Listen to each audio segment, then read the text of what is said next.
Welcome to another episode of Gamecocks Talk with Captain Will. I am your boy. I'm your boy, Captain Will. Make sure you like, make sure you share, make sure you subscribe to Gamecocks Talk with Captain Will so I can continue to bring you that gospel of Gamecocks every single day. Ladies and gentlemen, friends everywhere, we have a good one today, y'all. But before we start with this show talking about the Duke Blue Devils on tomorrow evening, you are now rocking with the best. And since you're rocking with the best, come rock with your boy, Captain Will. Hey, tomorrow's game against the Duke Blue Devils in Cameron Indoor Arena is going to be big. That is a big game. That is a big game for Gamecock fans. The reason it's a big game, and don't get caught up in the AP polls. Don't get caught up in the AP polls whatsoever, because the AP polls is a poll that I'm not too much of a fan of anyway. I'm not a fan of that anyway, because you have a lot of the pollsters who don't take into account certain things, and some of those things that they don't take into account is margin of victory, where the game is being held, what is the strength of schedule. A lot of times AP polls and the coaches poll, it's basically just talking about wins and losses, okay? But there are a lot of different factors that determines a team and where they actually rank. Okay, because me in particular, I like, the RPI, or more specifically, I like the net rating. The net rating takes everything: wins and losses. It takes the scoring margin of victory. It takes where the game is actually being held, because home court matters. Home court matters, y'all. Home court matters. It mattered when we played against the Tar Heels. It mattered then.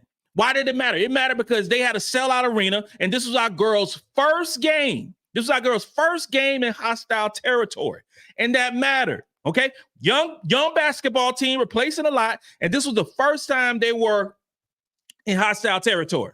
Okay, strength of schedule. Strength of schedule is so huge for me, because you have a lot of teams that schedule a garbage schedule. They have a lot of teams that is focused on stats or easy wins, and I'm not a fan of that. I'm not a fan of the cupcake schedules, and I'm not a fan of just playing a couple of ranked teams throughout the year, and then you go to the tournament. Oh, they won so many basketball games. They did this, that, and the third. They averaging this amount of points. I don't care. I can care less about that. What I want to see is the teams that play a tough schedule be rewarded for playing a tough schedule. That's what I want to see. I want to see the best playing the best frequently. So when we take that into account, though, yes, South Carolina is ranked number 1 in the AP poll. They are. We are. But we are also ranked number 1 in the net rating. South Carolina. So South Carolina first ain't scared of nobody. We played 3 ranked opponents. We ain't scared. We ain't scared to play anyone. Now, we've had a couple cupcake games. Every team does that. But we played 3 ranked opponents. You're going to play a tough Duke team. A tough Duke team that is currently ranked 10th in net rating. Duke took Stanford to the wire. Top 5 basketball team. Lost in overtime. Played Georgia. Tough game. Duke is not afraid to play teams either. They're not afraid to play tough teams either. And that net rating will also increase their likelihood of making the big tournament. So being afraid to play teams that are highly ranked or at their own place, all that stuff matters with me. So speaking about Duke, 10th ranked in the net rating, but not ranked in the AP poll. Kara Lawson is doing work, y'all. Kara Lawson is doing work for Duke. She is an excellent coach. She is almost a carbon copy of Dawn Staley. Almost a carbon copy. How special is that? They are building something in Duke. This game is going to be a tough game. This is not a gimme game by any means for South Carolina. Not at all by any stretch. I've seen some prediction models that have South Carolina winning by 12 points, 14 points, 15 points. But I tell you this right here, I don't believe that whatsoever. what I believe is this game going to be a 7-5 point victory by South Carolina. And the reason I say that, this is going to be a really tough game because Duke is bringing their fans out because everybody want to beat the number one team in the land, right? And also, Duke plays really good defense. According to the advanced stats, defensive rating, Duke is a top 30 team in terms of defense. Okay? Now, they don't play the pace of play that we play. Not at all. But North Carolina didn't play that pace of play either. Okay? So I expect Duke to play similar ways that North Carolina also play. Slow the game down, limit possessions, work the clock. But here's the difference. Here's the big key between North Carolina and Duke. Duke has a player who's 6'6". Duke has a player who's 6'5". So this will be the first game. This will be the first game where we are going to play a team with similar size than us. Now, they're not as good as Kamilla Cardoso, and they're not as good as Ashlyn Watkins or Chloe Kitts or things like that. But they are big players. They are big players. And they went toe-to-toe and blow for blow with a Stanford team with size. You know, so I created this thing on yesterday, and it's called the Captain Wills rating. This is the Captain Wills rating. And the Captain Wills rating is the rating that takes into account all the Power 5 teams that we play. All the Power 5 teams that we play. A Power 5 team is teams that are in the ACC, the SEC, the Big Ten, all those real conferences, okay? I take out the lower tier teams. I take out the mid-majors. I take those teams out because those games, you don't learn nothing. You don't learn anything. What you learn is that everybody going to play. We're going to score a lot of points, things like that. So I take into account those basketball games. So just going off that, Captain Wills rating.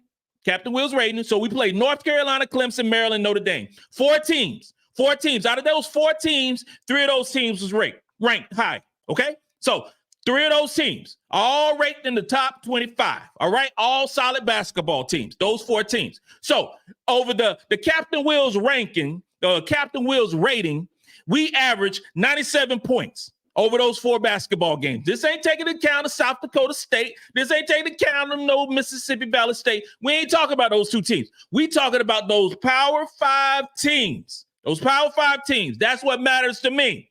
And we averaged 97 points a game. Now, in those 4 basketball games, we also gave up 61 points a game. 61 points a game. So we got a margin of victory of 36 points for that stretch of 4 games. Okay, so that takes into account of the 67 or the 7-point victory versus North Carolina, and it also takes into account of that blowout victory over that orange team. Okay, so but it all jumbles up together, and that's what you get. Okay, so offensive field goal percentage, we are 50%. 50%. That's good. That is good. 152 for 301. That is good basketball. That is South Carolina basketball. And defending the field goal percentage is 32%. 32%. So we are defending very well. This is why we have a high defensive rating. Okay? So we have a high defensive rating. It proves out in the field goal percentage against these 4 teams. Now, a lot of people have came up to Captain Will and said, hey, we ain't shooting the 3 well. We ain't shooting the 3 ball well at all. Oh, okay. We ain't shooting the 3 well. Okay. Well, here it is, right? So in those 4 basketball games against Notre Dame, Maryland, Clemson, and now North Carolina, South Carolina is shooting 43% from the 3.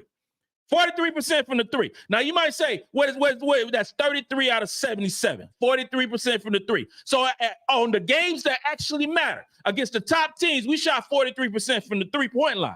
Okay, so that matters to me. Now, it's not taking into account that 0 for 12 debacle that we shot against South Dakota State.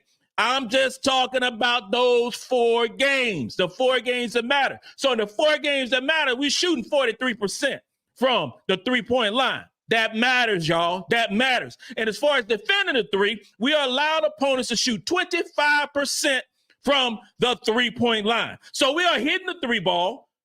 We are hitting the 3 ball, and then we are defending against the 3 ball. Okay, I'm just talking about the numbers, y'all. I'm just talking about the numbers. I ain't making nothing up in my head. I ain't been drinking no vodka today. I'm chilling. I got the grandbabies coming over today, so we chilling. We're going to be watching some Disney tonight when I should be watching some football tonight. But I got the grandbabies today because I ain't drinking no alcohol today. I'm just speaking the facts the way Captain Will speak the facts. Now let's talk about rebounding. You read the rebounding. You read the tea leaves about rebounding. The rebounding, it says that we are the best rebounding team in the country. It says we're the best rebounding team in the country by a mile, right? Okay, if you peel that onion back a little bit, North Carolina out-rebounded the South Carolina Gamecocks. North Carolina out-rebounded us by a decent margin, matter of fact. But that's not it, right? So you actually look at the Notre Dame game, that blowout that we won by 29 points. We only won the rebounding margin by 3. That's all. Now, the key thing is the offensive rebounding because North Carolina dominated the offensive boards against us. They dominated. But here's another fact. They weren't the only one.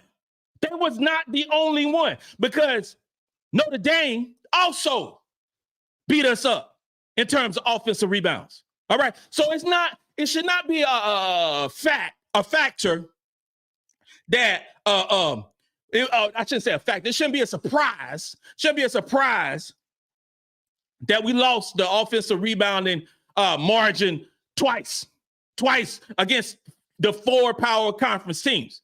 And this is the reason why. Because when we played against North Carolina shot 31% from the field. 31% from the field. That was 21 for 67.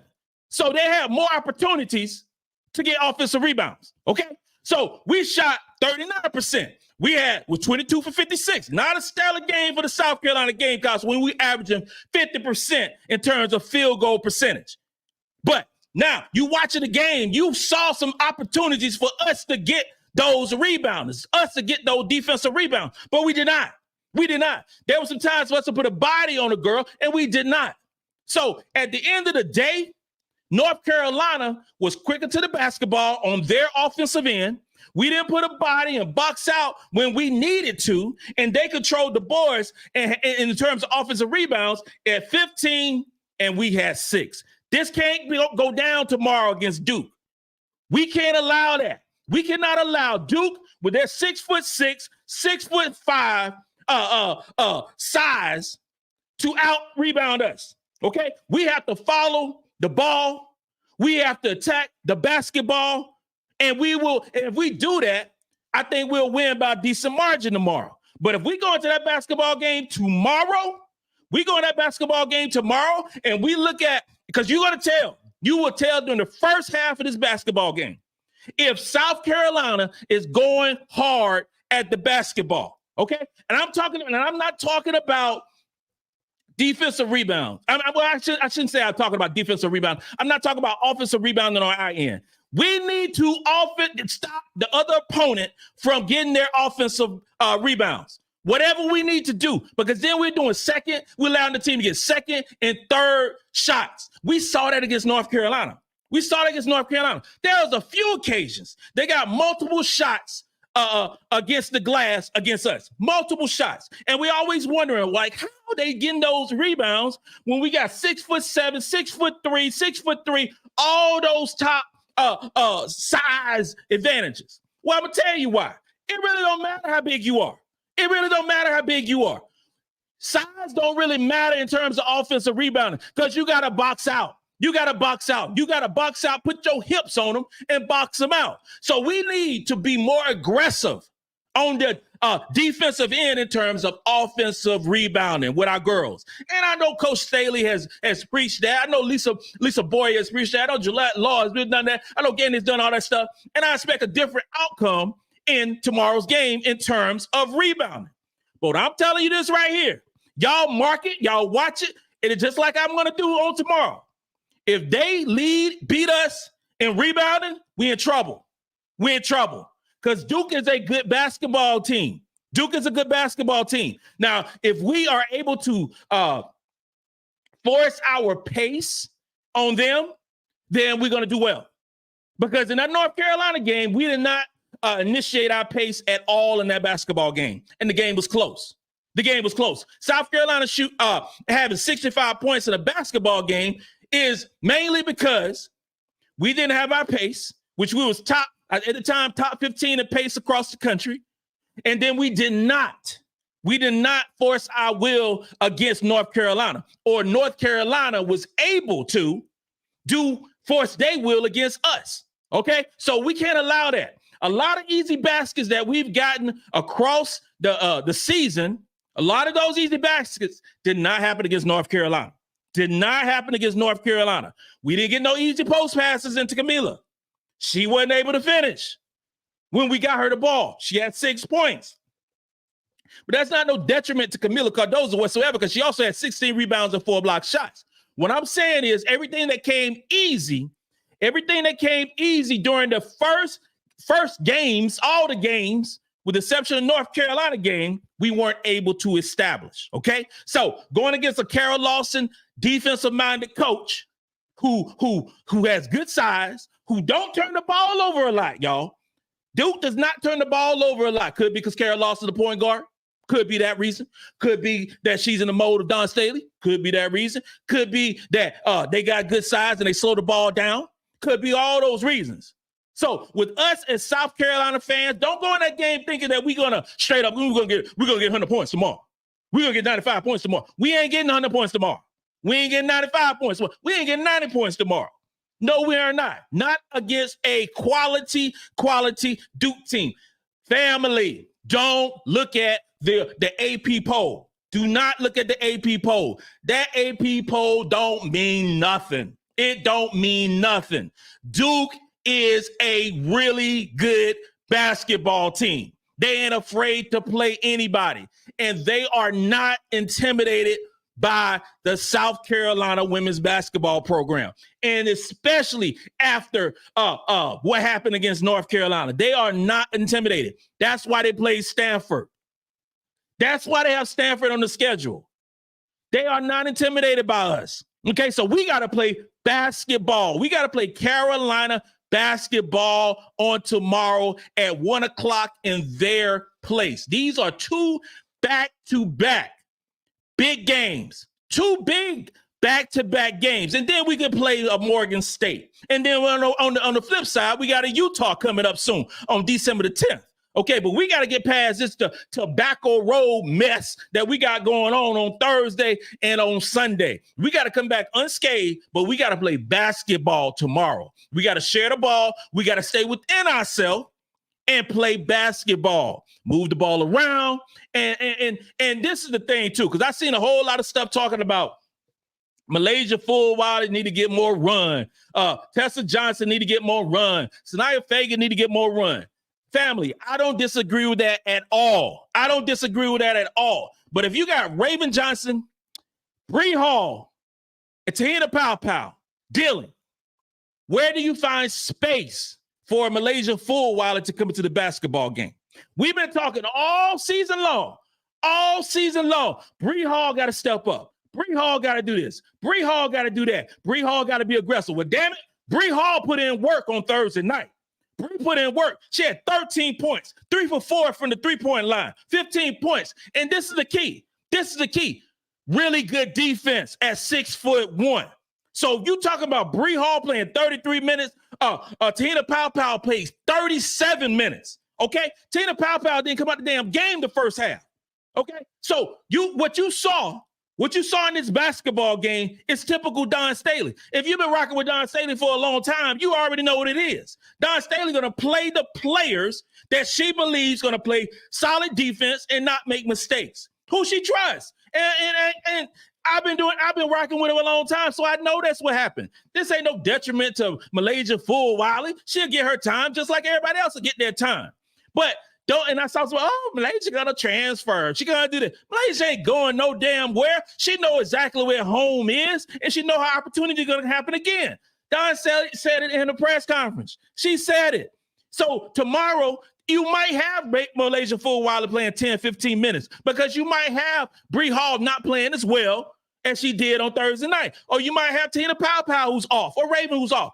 We are a deep basketball team. Family, against great teams, everybody ain't gonna play. Everybody gonna play. Let's get that fact out the way right there. Everybody gonna play when we play against great teams. When we play Utah, everybody ain't playing. It ain't many teams in the country that play 11 players. It ain't many teams in the country that play 11 players. Let me say that right there. It ain't.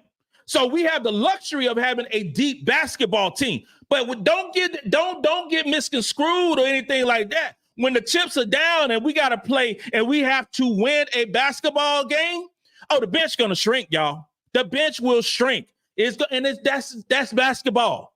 That's basketball. You're gonna play by 7 or 8 players. You're gonna play by 7 or 8 players because they're your 7 or 8 best players, unless somebody get in foul trouble. When we playing against LSU, everybody ain't playing unless it's a blowout, which is a potential. Because I still think we're gonna beat the hell out of LSU.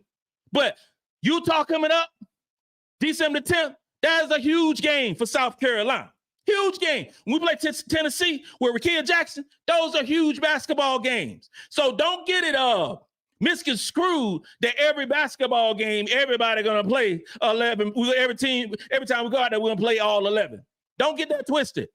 It's not going to happen, y'all. It ain't gonna happen tomorrow, unless it might be a spot play for a couple of minutes, things of that nature. But our focus tomorrow is Raven, Te-Hina, Bree, Chloe, Kamilla, Ashlyn Watkins. Okay, and then also Tessa came in at a stretch, played about 9 minutes. Know why Tessa came in? Tessa came in for our offense. Tessa came in for our defense. Tessa Johnson, 6'1", long arms, can move and plays defense. Okay, so if anything, and we question everything. That's what we do. We question everything. But what we also have to keep in mind is that Dawn Staley is a brilliant coach, y'all. And I saw comments that said somebody, North Carolina out-coached Dawn Staley. Not in a million years did Dawn Staley get out-coached. What happened to us, sometimes it's the players' issue, all right? Sometimes it's the players' fault. We can blame coaches. We can blame players. We can blame nutrition. We can blame trainers. We can blame all that stuff. All that stuff we can blame. But in that basketball game right there, you think that Dawn Staley wasn't telling the girls to do this, do that, and it just wasn't performing? Because it's girls. This is human. This is not NBA Live. This is not NBA 2K. This is not a video game. These are human beings, young girls playing basketball in a environment that was not welcoming. Okay, but the girls came out with a victory. They put in the work and they won the basketball game. Okay, which I think is the same thing going to happen tomorrow at 1:00 on ABC. We on ABC tomorrow at 1:00. Who would have thought? South Carolina is going to play basketball tomorrow, but I want South Carolina to play South Carolina basketball. Okay, that's what I want. That's what I want. South Carolina basketball. And if we do that, if we play our brand of basketball, it's a wrap. Up and down, it's a wrap. Although Duke is a really good basketball team. I can't say that enough. But we have to play our brand of basketball against every single opponent. And as long as we do that, we will be A-OK all day. This concludes another episode of Gamecocks Talk with Captain Will. I'm your boy, Captain Will, bringing you love on the Saturday. Love on the Saturday. We play tomorrow, 1:00. I'm going to the basketball game. So I will be doing a show probably around 6:00 tomorrow evening. So get your Sunday dinner, get your collard greens, get your pig feet, sweet tea, get your hog maws, get all that stuff ready for Sunday night at 6 p.m. for your boy, Captain Will. You are now rocking with the best. And since you're rocking with the best, come rock with your boy, Captain Will. Let's go.